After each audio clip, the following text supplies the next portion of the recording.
He has this habit of exploding a bomb in every session. And most of them are forgotten after the session is over, or they are kept alive as a threat. You remember one nation, one election. Remember uniform civil code. So he keeps bombing these torpedoes every time he's cornered that I have something up my sleeve. He's diverted attention, but the main point of contention during this session has been SIR. If you remember, SIR. Yes. SIR has been a blatant act of partisanship that I have not seen. This arrogance and bias comes from a culture of feeding them for the last 11 years to get more and more wide. 65 lakh voters being slashed off the rolls. I have never heard of it, whatever be the reason. Do you see the possibility of Prime Minister Modi being removed maybe in few months, if not immediately? Because the scenario is getting bleaker and bleaker. Just forget the dream that Modi will be removed by electoral devastation. He is not the type to accept it. He will call it stolen election. Trump's tantrums of stolen election is only baby play compared to what Modi can show, if at all he reaches that stage. The only way that Mr. Modi can go is when the RSS and a section of the party decide that we have just had enough.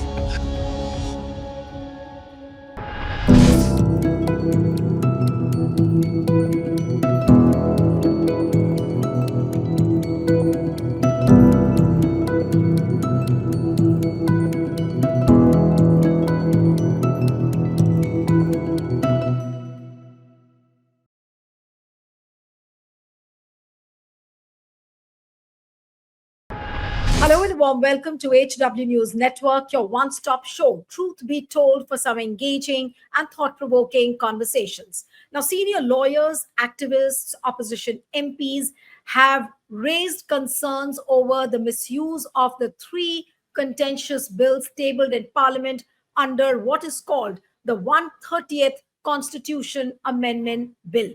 Now, say for example, I'll just give you some examples of the kind of opinions which are coming from the cross section of the society. Now, senior advocate and activist Indira Jaising has said that she's opposed to the Constitution 130th Amendment Bill. It seeks to remove a prime minister, chief minister, or any other minister in jail for 30 days without conviction. And she says that in a country where criminal law is used for persecution, not prosecution, and as a tool for eliminating all opposition parties, the proposed constitutional amendment is also weaponizing the Constitution. Then she says that when the ED and the CBI are under the direct control of the central government, federalism gets destroyed. She also says that this legislation will lead the country to one party rule, as the ministers of the ruling party will be the only ones left standing. So this is one example. Similarly, various other law scholars have pointed out, and they've said that they are bewildered why people reporting on the three new bills are mostly omitting the rather important fact that they need 2/3 of the majorities in both houses to pass, which is impossible unless the opposition votes for them en masse. Now, similarly, senior advocate and DMK Rajya Sabha MPP Wilson wrote on the X that the 130th Constitution Amendment Bill moved by the Home Minister Amit Shah is clearly part of a diabolical plan to turn India into a dictatorship. So these are various opinions on the basis of which people are opposing the legislation. Now, the legislation has been sent to a select committee, but it has left people guessing as to what was the need, why the government brought in a contentious legislation at a time when the entire country was seeking answers on the special intensive revision and the vote theft campaign and the big expose of Rahul Gandhi. Now, was it an attention diversionary tactics?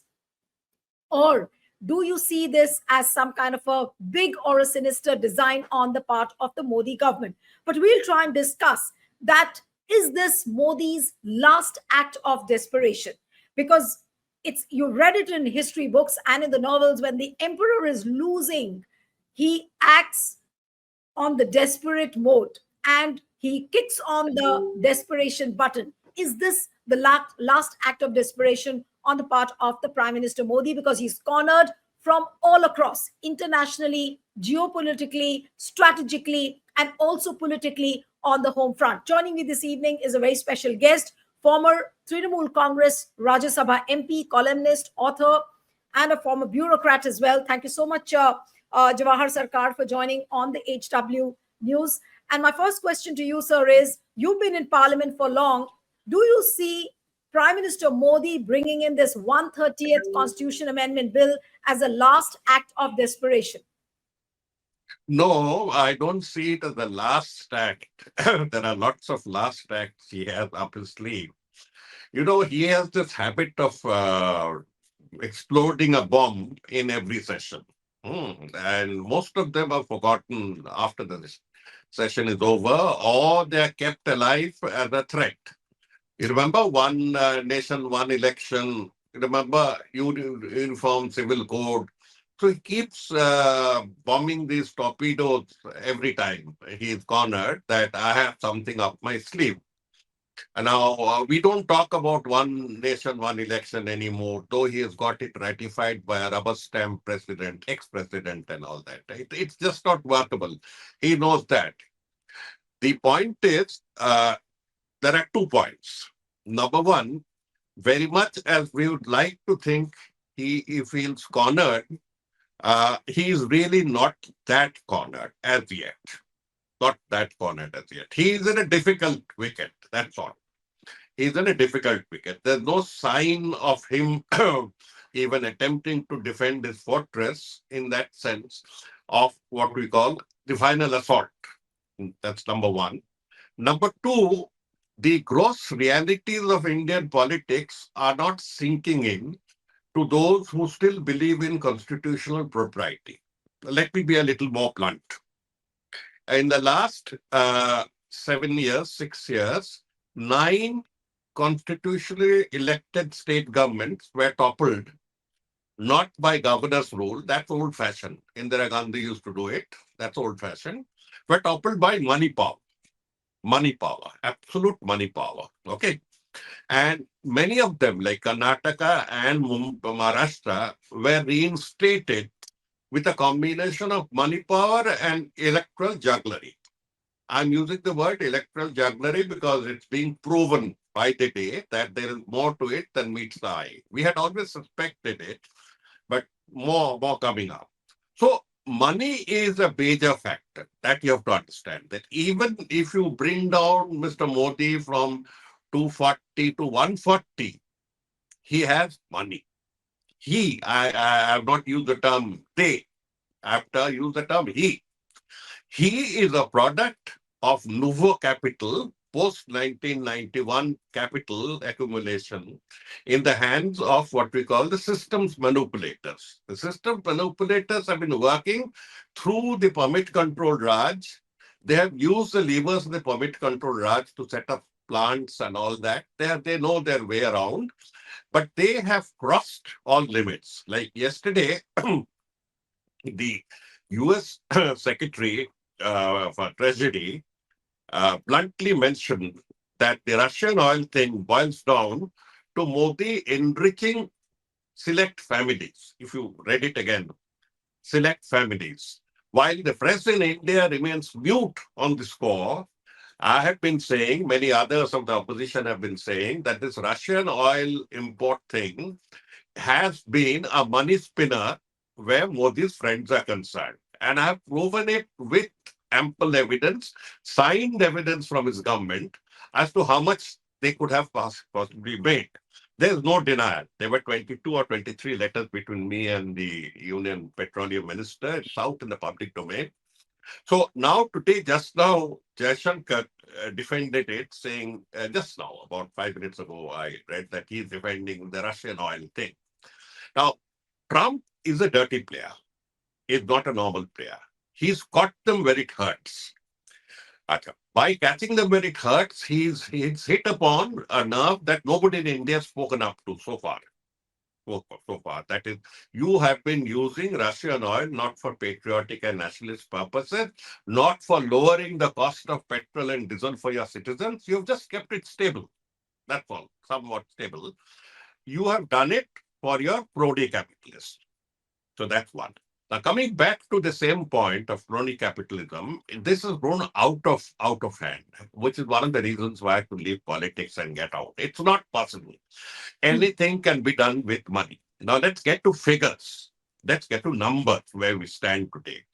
Now Modi has 240, which is the minority, and in all grace, he should have quit, saying that I've lost the election, like they do in Britain, they do in other countries, that I have not been able to win.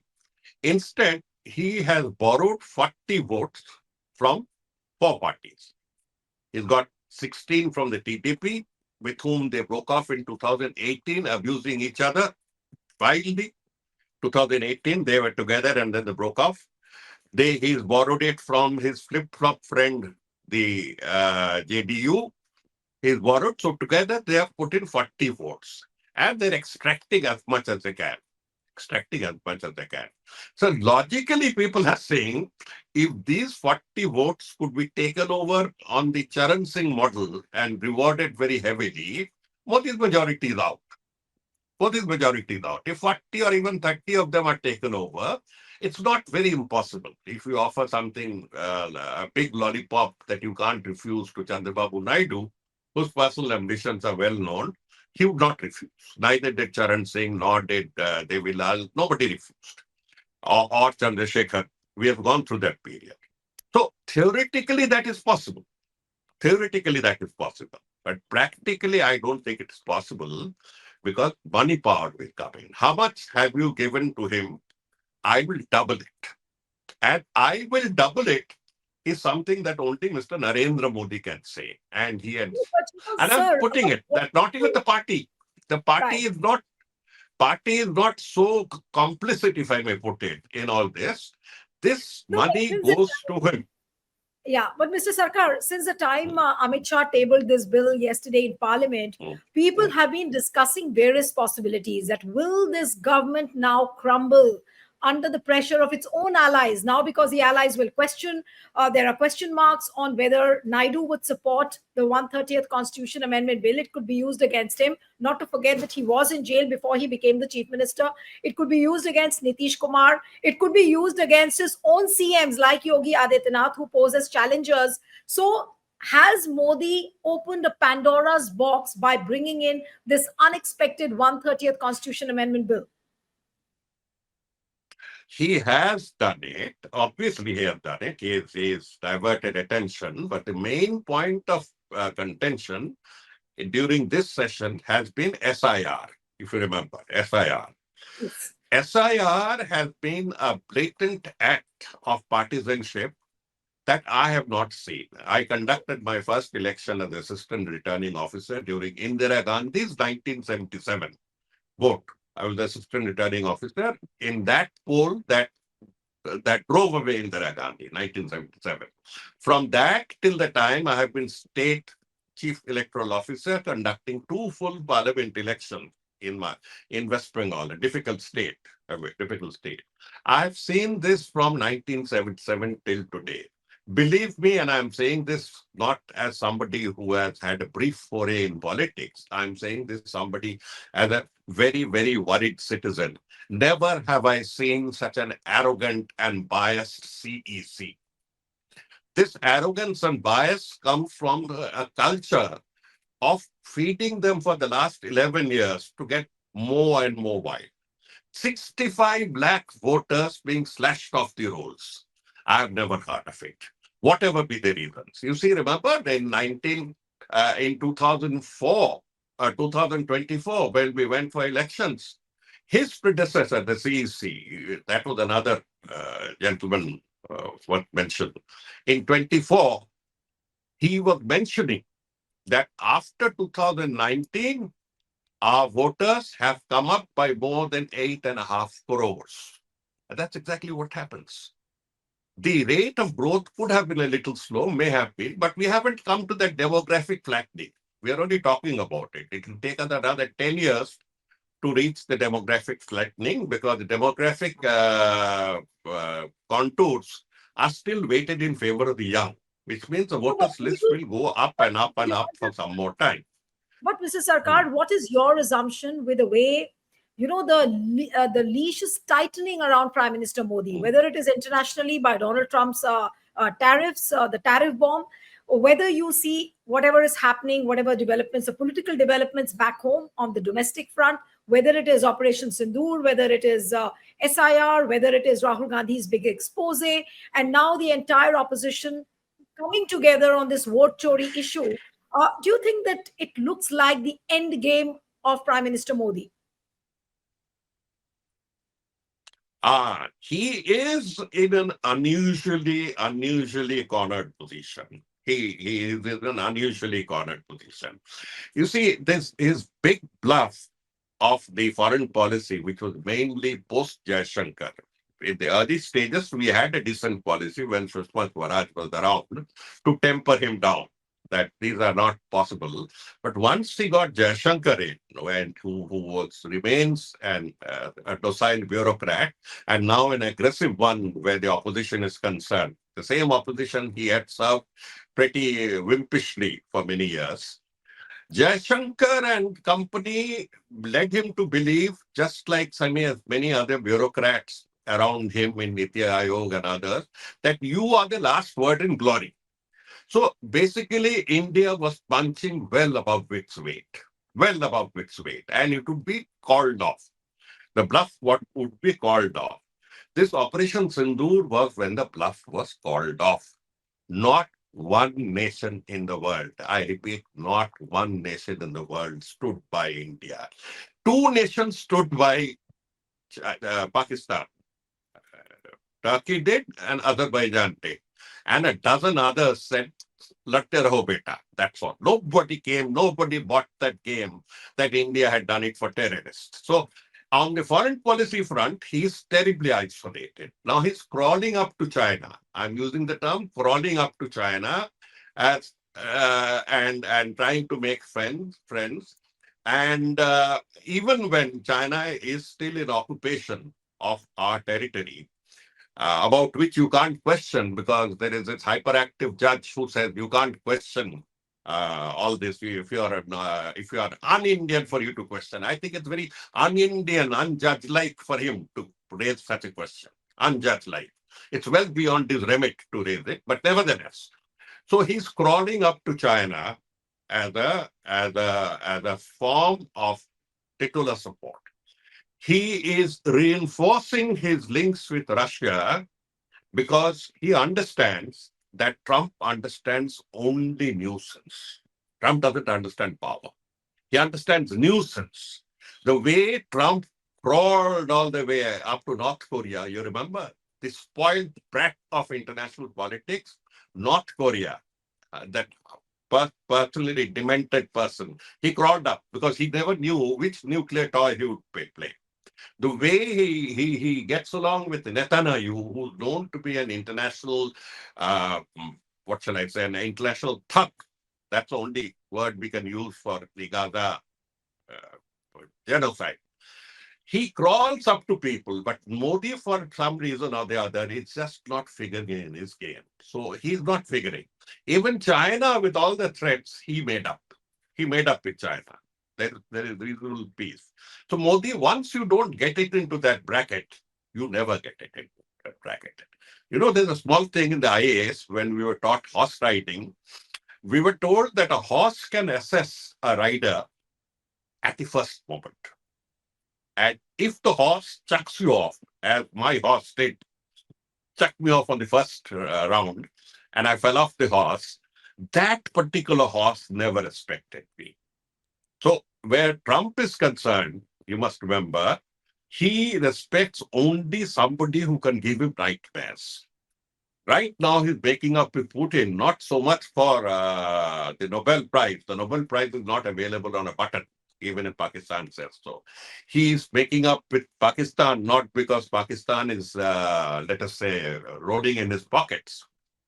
He's doing it because he loves to play nuisance. He is just the bad kid on the block. So Modi is just not figuring, and I don't think he will figure. So that's going to be one bad shot where Modi is concerned. On the foreign policy, you purposely overbuilt India's Vishwaguru and things like that without having half the equipment, half the power to show your muscle. That's your problem. On the domestic front, Trump's 50% thing, I don't know how long it will last. I have a feeling he's going to withdraw the 25% after some time. He's going to devastate certain industries. Cotton, garments, shrimp exports, small scale units, automobile parts. It won't devastate our generic medicine because we are way ahead. We are way ahead. So the ones that the Trumpian tantrums will devastate are voter based, are employment based. He has played along non-growth, but jobless growth politics. Now he's going to go through the worst phase of jobless growth politics. Now let's see how he can handle it. What is all this going to end into? Because there are two, three possibilities, and already so much of political conjuncturing has started, on the public, the social media. Now, say for instance, I saw one tweet where people said that someone very close to Prime Minister Modi has betrayed him, and now he will be forced to give up on his PM post. Some people are writing that people within his own party, they have begun to rebel, and that too, it's happening internally. There are signals coming in from RSS, there are signals coming in from other BJP leaders, and Prime Minister is really in a very tight corner. What is really happening within the BJP as a party? What you assume is actually going to happen now with so much of negative coverage coming for Prime Minister Modi? You see, his and what we call the 2.5 model. It was when Arun Jaitley was around, he was called zero point 0.5, and Amit Shah is 2, and Modi is 1. So we used to call the 2.5 model, Thai model. This Thai model worked for the first term. For the second term also, this 1919 election was beleaguered, as you know, and Pakistan gifted it to him through Pulwama. And Balakot and enthralled press came in, big capital came to support him, the media came out and all that. So he scraped past 2019. 24 with all Ayodhya and Joshimaths and Banaras, he was in a terrible position. So that's the first sign of the day. Number two, the RSS certainly did not fully cooperate in the 24 elections. As a half politician, I can tell you that. RSS did not fully cooperate in all the states. Without the RSS's ground support, the BJP as the so-called world's largest party cannot stand. But the same RSS turned around in the Maharashtra elections because they can't have their fiefdom, which is Maharashtra, Nagpur and surroundings, being threatened by a hostile government. So they stepped in. The RSS is not going to take his twoism now. 0.5 is gone, so there's no 0.5. Twoism now. That's number one. The RSS is going to extract its pound of flesh. Because the RSS has always believed in some amount of collective decision making. You must realize that however much one may like or dislike an organization, it is a dedicated organization. It has a lot of dedication in its own ideology, whether one likes it or not. There's a very strong discipline in it. There is no one-upmanship. One-upmanship is not allowed in the RSS. But here is an RSS deputationist, an RSS seconder, a person from the RSS, behaving as if he is the center. How do you see this? The failure to choose the president of the party. You couldn't choose the president of the party. When it came to choosing the vice president, you went in for a Kattar RSS. You have gone in for a Kattar RSS. So these are signs that the RSS is tightening. The other factor is for the last 10, 11 years, other factors who have taken BJP to heights in their own mohallas, in their own districts, in their own state, have been cut to size. This cutting to size is something that everybody can't stand. The way he cut Thankar to size was pitiable. I mean, Thankar was the most supplicant vice president that India has ever seen. I'm repeating publicly. I like the man in his own way. I have suffered him in my own way, but he was the most supplicant, most pliable vice president come chairman of the Rajya Sabha that India has ever seen. But even he was not pliant enough. Thankar was made, you know what is the punching bag, just to show that I can do it to anyone. What you can do to Thankar, you can't do to everyone. Sorry. So it's the internal problems within the party, the interstate relation within the RSS that matters most. It is the foreign problems that he is facing, the repercussions on the Indian economy that he just can't avoid. These are the realities that are striking, and the opposition sees the chance. With so little groundswell in 2024, in fact, there was more groundswell in 19. With so little groundswell in 24, they almost got him up. No, but Now, do you if see the this possibility of continues, Prime Minister? But Mr. his Sarkar, but government do you after government will be threatened. no, but do you see And the he can't possibility? continue this dictatorial regime with one flunky who No, decides obviously. everything, No, brings in a that CC. is what I'm coming Mhm. to, Mrs. Sarkar, that do you see the possibility of Prime Minister Modi being removed maybe in few months, if not immediately? Because the scenario is getting bleaker and bleaker. Do you see the possibility of his removal very soon? It could be like 1 month or 2 months. Now his birthday is around the corner. RSS has already been mulling over the fact that people who've attained the age of 75 should be The- removed. So is all what is happening right now is part of the process of Modi's removal. That's not.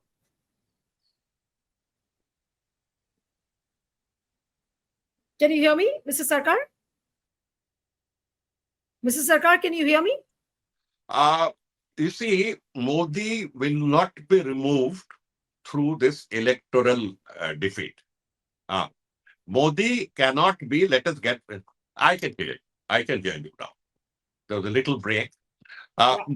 Just forget the dream that Modi will be removed by electoral devastation. He is not the type to accept it.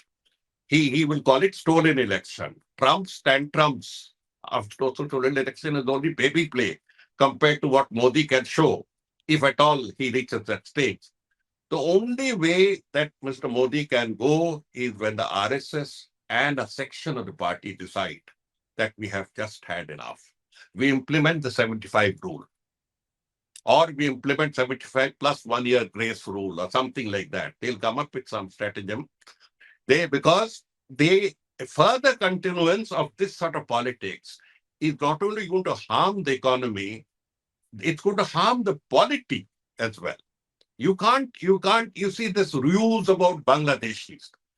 Or the entire machinery in India was put out after a particular people, the Bengali immigrant workers. How many did you find? 1,500. 1,500 is the maximum claim. When you keep claiming that they are in crores, obviously there are there. But the point is, it's not that easy. Not that easy. Because you yourself have a minister who wins from uh, irregular Bangladeshi votes, if I may use the term. You have another MP who wins from unregularized Bangladeshi votes. So, I mean, make up your mind. If they win from unregularized refugees, as they call it, if you go 10 miles north, just because he's a Muslim unregularized Bangladeshi, he becomes an infiltrator. Get your act clear. Get your act clear.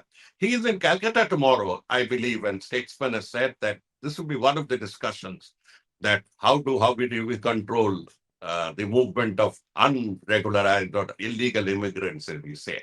He will know a bit about illegal immigrants because the Americans have said that his community, his state contributed to 50% of the illegal immigrants caught at the American border last year. One state contributed 50%. So he knows a bit about this business of illegal immigrants. They said quite clearly, I'm sorry, it hurts me to mention a state, but they said that Gujarat alone contributed 50% of the illegal immigrants caught at the US borders. So he raises this bogey, whereas this bogey is not so big a factor. Not so big a factor. How many did they find in Jharkhand when they went into the Jharkhand election? How many have they notified as illegal uncitizen or non-citizens in Bihar? Bihar, they said they are dead, they are gone, and all that. Could they identify non-citizens? So this sort of what shall I ruse that he keeps raising every now and then, हम ये कर देंगे, हम वो कर देंगे, and all that is part of his घबरावा, that strategy. He's used to it. If he's removed, I still qualify by saying if he's removed, he will be removed by his party. He is not one to obey the mandate of the people. He's just not made of that stuff. Think of it, go back to his history and you'll understand what I'm talking about. A person who was never an MLA, No, but what a person happens? who has never Supposing, been in the opposition no, but and Mr. heard a Sarkar, single voice. Mr. Sarkar, though it's a loud thinking at the moment, it's not happening. But what if Chandrababu Naidu and Nitish Kumar withdraw? The government stands fallen apart, or do you see them that by hook or crook they'll try and arrange for allies and somehow sustain the government? Will they do that, or you see Prime Minister Modi okay as if he said that I did uh, that. हम झोला लेकर आए थे झोला लेकर उठाकर चले जाएंगे. This is what he said. So do you see Modi picking up his jhola and walking away if Naidu and Nitish Kumar withdraw support from the government, from the center? I can never see Modi picking up his Gucci jhola or his Armani jhola and going around. He's just too sunk in the world's luxuries. Yeah, and everyone knows that when somebody loves his own suit with his own name striped, his narcissism taken to an extreme point. That's one of our problems. The man had some plus qualities, but narcissism taken to extreme point. He will not leave with a chola. He and his number two will try to settle the matter for saltado. They say in business line, so saltado. Saltado means get somehow by hook or by crook, preferably by crook, those who are threatening to go, give them something higher and keep them back and get some more on some allurement. After all, he is the product of capital, big capital. Remember, the wealth of the Ambanis has gone up by something like 350 times. The wealth of the Adanis have gone up by 2,400 times. I mean, so you can understand that these are required. I'm not blaming Ambani for making money. All I'm saying is that the Forbes report. So some of this capitalization of Indian politics is something that we Hindustanis just refuse to acknowledge. That this has become an open auction market. And that applies to Bengal also. That applies to many other states also, Maharashtra also. That applies to Assam also. So this Absolutely. capital flooding of politics. So the political numbers will matter only up to a point. Will be numbered only up to a point. All the political numbers will be marshaled and brought in to prove a point. That's all. But the politics of a government losing its majority in the House of Commons is too gentlemanly for us to imagine in India at the present moment. 10 years ago, yes. 10 years ago, yes. Not now. Okay, so the ferocity with which and the unexpected surprise with which this 130th Constitution Amendment Bill has been tabled by Amit Shah leads the entire country to many, many questions that what is the reason? And you've heard Mr. Jawhar Sircar speaking on this. Do send us your feedback and stay tuned to HW News. Thank you so much, Mr. Sircar, for joining this evening. Thank you.